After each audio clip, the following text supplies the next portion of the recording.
My name is Micaiah and I'll be your guided driver. I ask that everyone please remain seated at all times with your hands, arms, legs, and feet inside the car.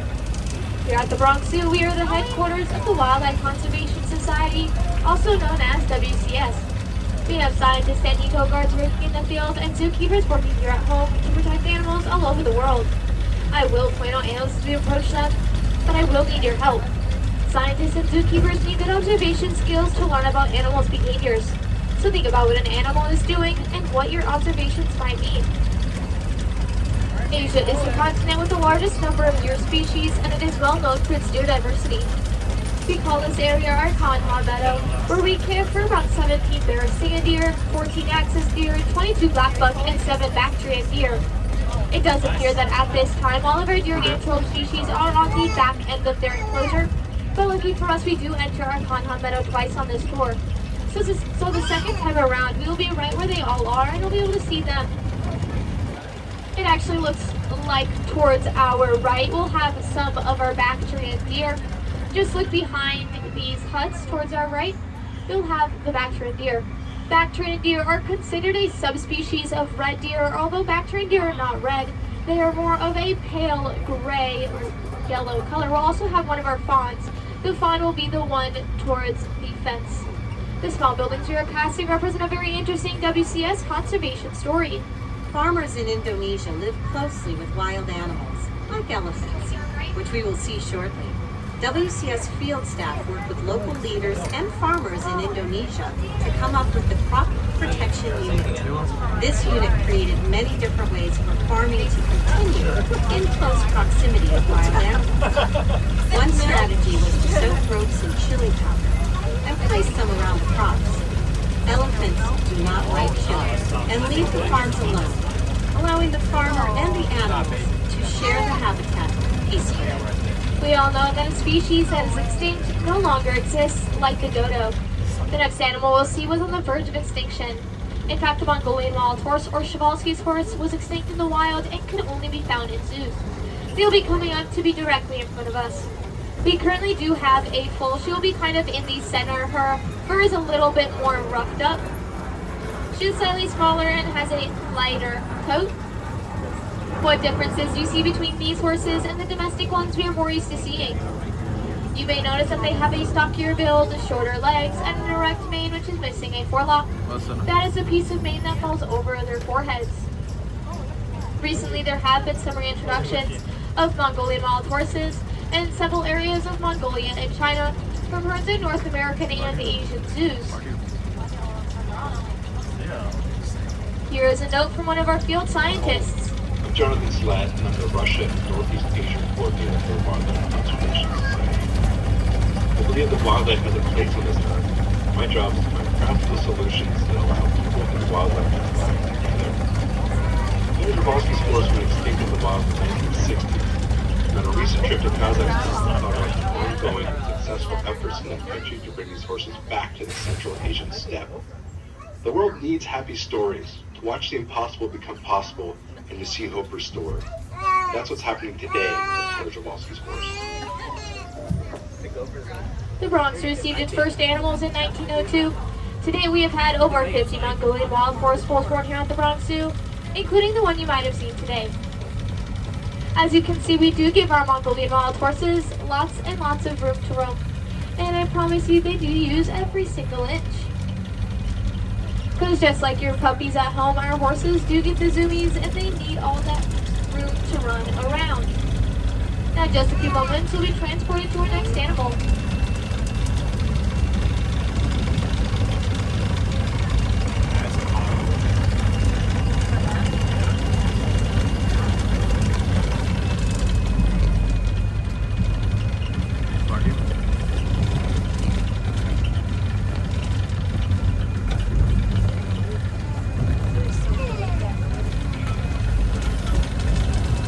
Don't need binoculars to get a good look at a gaur.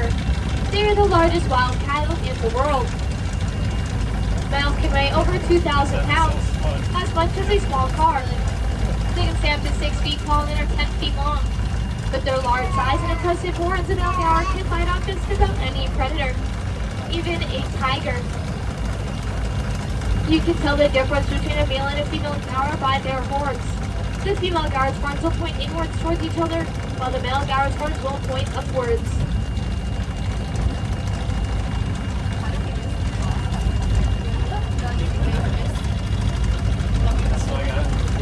It appears that right now they are on the back end of their enclosure. You can see them through the fence towards our right.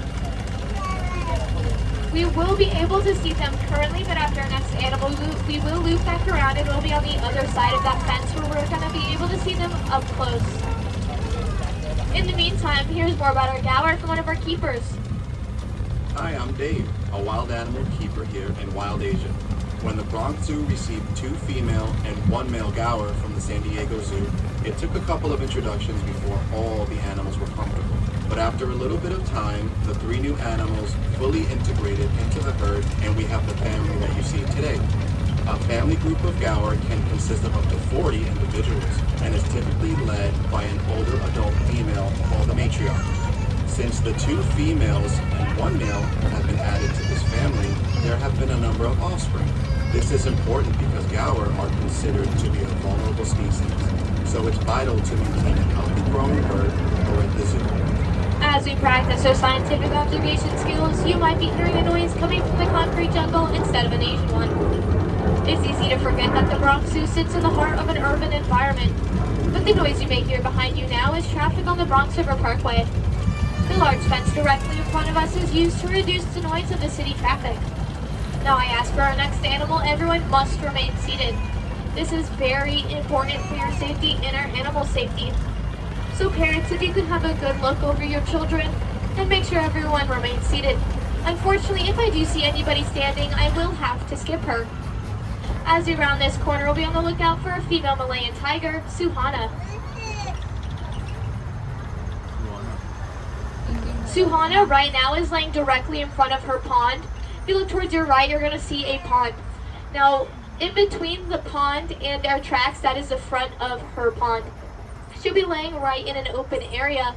We are very lucky as Suhana usually likes to hide directly under the tracks where nobody is able to see her. Tiger stripes provide excellent camouflage, so they are often difficult to spot. They are so secretive that even professional researchers have trouble seeing them in the field. Adult tigers are typically solitary and like to live alone in the wild, which is why you'll only see one of them in the enclosure at a time. At the Monorail, we do have 2 tigers. We have a female Malayan tiger, Suhana, who we have out today. But other days we have a male Amur tiger, Anakin, out. Tigers hunt a variety of animals, but they prefer wild pigs and medium-sized deer.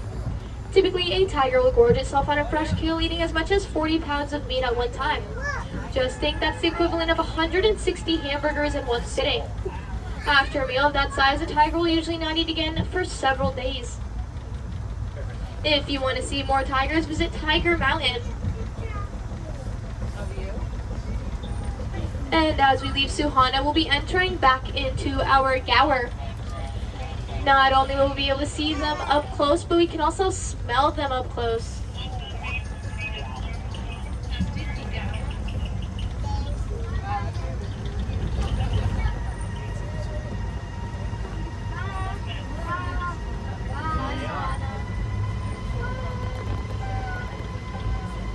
And as we leave our gaur, once again, we're going to be entering back into our Kanha meadow. That is the first meadow we had entered. Now, right as we enter, if you follow the left fence all the way down, you're going to be able to see some of our Barasingha deer. Barasingha get their name from the look of the male's antlers, as Barasingha means 12-tined in Hindi. Now, towards the center, you're going to see more of our Barasingha, as well as our axis deer. The axis deer has those white spots, and they will keep those white spots for the whole duration of their life. If you look back towards that hill, you're going to be able to see some of our black buck antelope. The females have those tannish orangish backs with the white underbelly, while the male has a black back, white underbelly, 2 awesome horns, and he looks like he's wearing a cool superhero mask. If you follow this road towards our right, all the way down toward the left end, you'll see a bunch of mud, and in that mud is one of our Bactrian deer. The Bactrian deer is the deer that we had seen earlier. If you see what looks like a pig with upper tusks that erupt through the top of its snout and curve backwards towards its eyes, you have found a wild pig species called a babirusa. The fact that their tusks resemble antlers earned this pig its name, as babirusa means pig deer in the Malay language. Babirusas have very little hair on their body, and their skin color allows them to blend in with mud and rocks, making them harder to find. In our first section, we have a male babirusa. He'll be towards our bottom right corner, but it looks like he's about to go into hiding, and we will not be able to see him. In our second section, we have another male babirusa. He will be towards the bottom. Looks like he's also about to go into hiding. They can be quite shy. But lucky for us, our next animal can't hide no matter how hard she tried. If you look over towards your right, you're gonna see the world's largest land mammal, our Asian elephant, Happy. Happy is over 50 years old. Our elephants are quite pampered and get lots of personal attention here at the Bronx Zoo, including baths and pedicures. Right as we enter, you're gonna see a large tree stump towards the left of her enclosure. That is her elephant-sized back scratcher. An Asian elephant can weigh more than 10,000 pounds, so they have to eat a lot of vegetation. For example, our elephants can eat up to 200 pounds of hay each day and drink 60 gallons of water. Once you catch up to her, take a good look at her trunk. There are more than 40,000 muscles in an elephant's trunk, and it's an incredible tool. Can you see a finger-like feature on the end of their trunk? An Asian elephant has a single finger at the end of their trunk. This adaptation elephant can use its trunk to gently pick up a blade of grass, or use their whole trunk to tear off a tree branch with enormous force. Right now you may notice that Happy is throwing a bunch of dirt onto her back. She will throw dirt onto her back and on her skin to protect her skin from the sun. That is her sunscreen. Now as we say goodbye to Happy, we'll be saying hello to another large land mammal. This animal has skin that looks like armor plates, has a single horn in front of its nose, and can weigh about 3,500 pounds.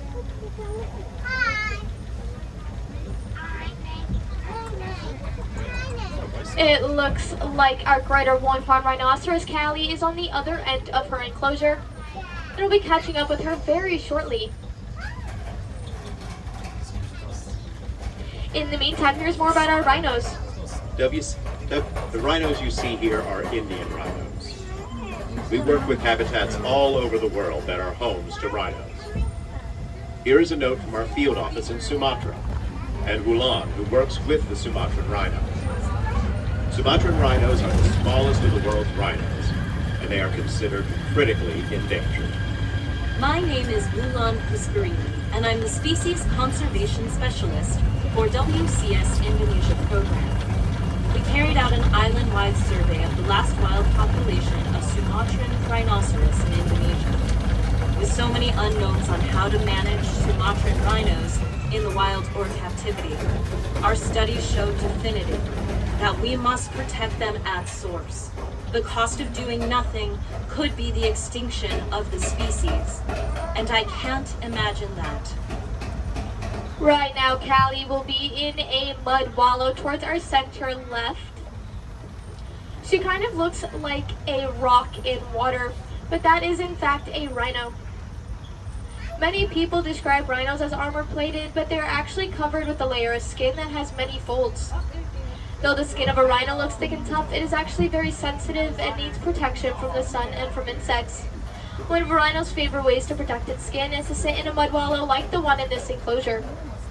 Since Wild Asia opened in 1977, many rhinos have spent time enlarging this wallow. By stomping around the mud, a rhino can mold and shape the area to its liking. As we leave the rhinoceros area behind, we need to be ready as our skills are about to be tested. In the next two areas, you'll see what a challenging job our keepers really have. We are looking for 5 different deer species and 1 kind of antelope. Our largest deer might be easy to find at 5 feet tall. Another is only 40 pounds and barks almost like a dog. If you look through the trees, you might already be able to spot them. We have great events in store this fall. In addition to the family favorite Boo at the Zoo starting September 27th, we have our fan favorite nighttime fall event, Harvest Glow, starting Thursday, September 25th. Harvest Glow features over 5,000 animal-themed jack-o'-lanterns. You'll discover illuminating ecosystems from the deep sea to your own backyard. There are fascinating ecosystems all across the planet, so step into the night with us to meet the amazing creatures who inhabit these wild places. Festivities include a nighttime visit through dinosaur safari, games, trivia, face painting, music, and so much more. There's always something new to do at the zoo. Visit bronxzoo.com to learn more. If you happen to see an animal before I do, please let me know.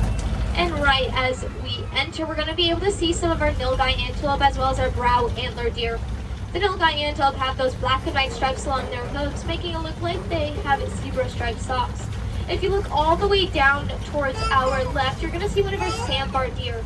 The sandbar deer is that large, darker deer, and it looks like she has a beard. The sandbar deer is the largest deer in southern Asia.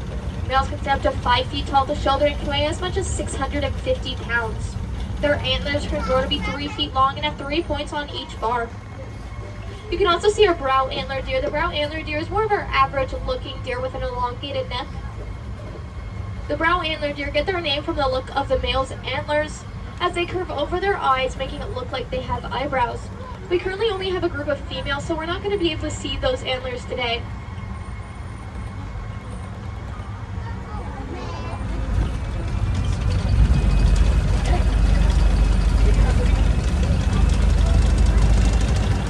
In the wild, male sandbar deer tend to live alone, while females like to live in small groups. The smallest species we have in this area is the hog deer. The hog deer get their name because they're short and heavy like a hog. This deer also moves like a hog as it creeps, runs slow, and ducks under things rather than leaping over like most other deer. When alarmed, the hog deer make a whistling sound or a warning bark. Hog deer are found in areas stretching from Pakistan through northern India to mainland Southeast Asia. We did see one of our sandbar deer out in the open, but they usually like to stay a little hidden. Now to see their hiding spot, if you follow this mud path past all of the fallen trees towards the top left corner in that shaded area, we can see more of our sandbar deer.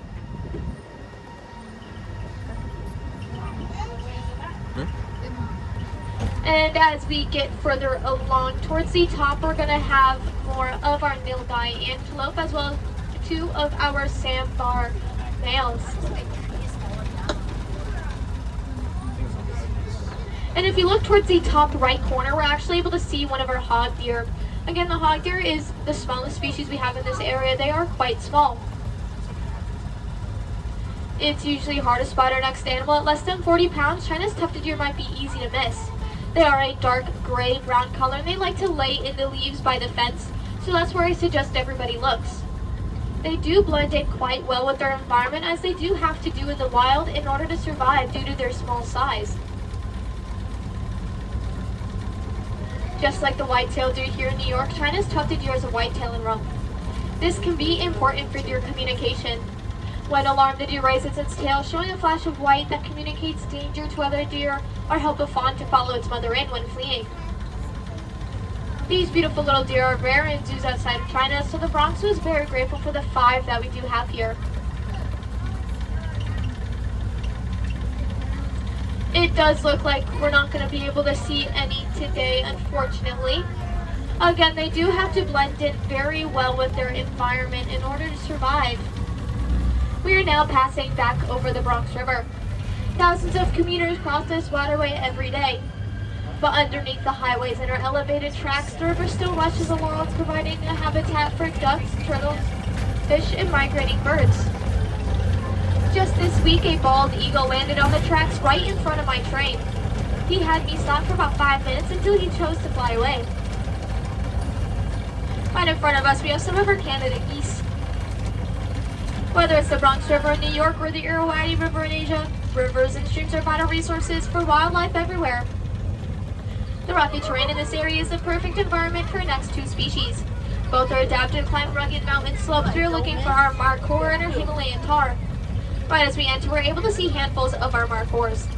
The markhor have long spirally horns and a beard-like mane around their neck. We currently have 11 kids running around. Those are baby goats. These are markhor kids.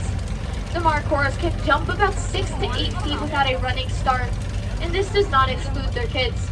Can you imagine 11 kids running around that will jump 6 to 8 feet?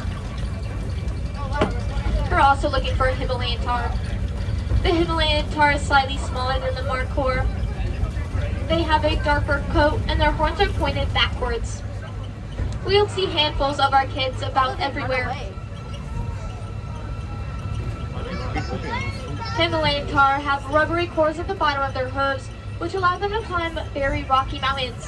So if we were to try to find our goats in the wild, we'd have to do some very serious rock climbing. If you look towards your right, you might be able to spot our next animal. He's red and furry, and it looks like right now he's hiding at the bottom of his enclosure. We can now see our male red panda, Linus. Right now he'll be walking at the bottom of his enclosure. People have always been fascinated by the color of their fur. In Nepal, the red panda is called hunho, which roughly translates to firefox. Today we know that red pandas are more closely related to skunks, raccoons, and weasels. They are not really related to the giant panda, though they do both eat bamboo. If you are interested in seeing more of our red pandas, visit the Himalayan Highlands exhibit, located just a short walk from the monorail. There you can also see one of Asia's large cats, the snow leopard.